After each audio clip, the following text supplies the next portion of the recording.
तो इतने sensitive topics पे ही क्यों आप वर्क कर रहे हैं? आप तो कहीं भी जॉब वगैरह कर सकते थे। देखिए, जो मेरी मतलब मेरी पैदाइश है वो गांव में हुई है।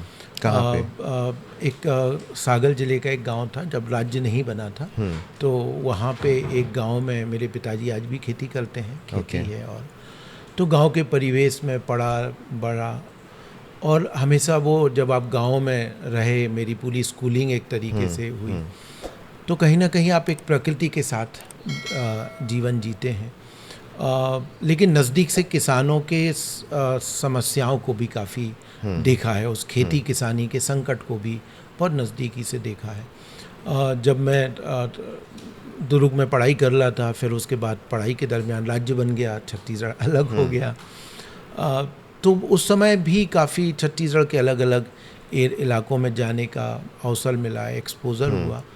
और देखिए, छत्तीसगढ़ जब नया राज्य बना तो छत्तीसगढ़ बहुत उम्मीदों के साथ बना था, और उस समय ये महत्वपूर्ण था कि छत्तीसगढ़ के विकास की दिशा के क्या होगी, है ना। लेकिन जब राज्य बनने के बाद जो नीतियाँ अपनाई जा रही थी, वो नीतियाँ कहीं ना कहीं एक एक्सट्रैक्टिव माइनिंग और इंडस्ट्रियल बेस्ड नीतियों का फोकस था, और उसका दबाव छत्तीसगढ़ में दिख रहा था, और एक व्यापक औद्योगिकरण। तो जब मैं घूम रहा था रायगढ़ के अंदर, वहाँ की औद्योगिकरण, वहाँ के प्रदूषण के सवाल, रायपुर के सिलसिला अलग अलग इलाकों में, तो मैंने देखा कि आज जब ये इंडस्ट्री है तो ये स्थिति है।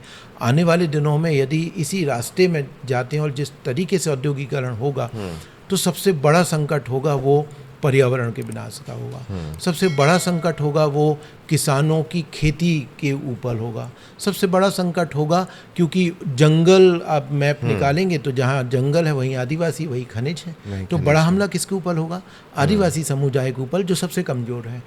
तो इस प्रक्रिया में उनके अधिकारों का संरक्षण कैसे होगा, उन तक जानकारियाँ कैसे पहुँचाएंगी।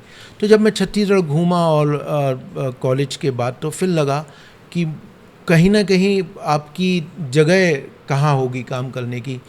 तो व्यवस्था के साथ तो हर आदमी जाता है, सब पढ़ के सबका सपना होता है। हमें लगा कि यहाँ कौन जाने वाला है। मुझे याद है कि मैं अपने पूरे कॉलेज के मित्रों में मैं इकलौता हूँ जो इस जगह खड़ा हुआ। तो उस दिन मैंने तय किया कॉलेज निकलने के बाद कि नहीं, मैं समुदाय के साथ काम करूँगा, सिस्टम के साथ नहीं करूँगा।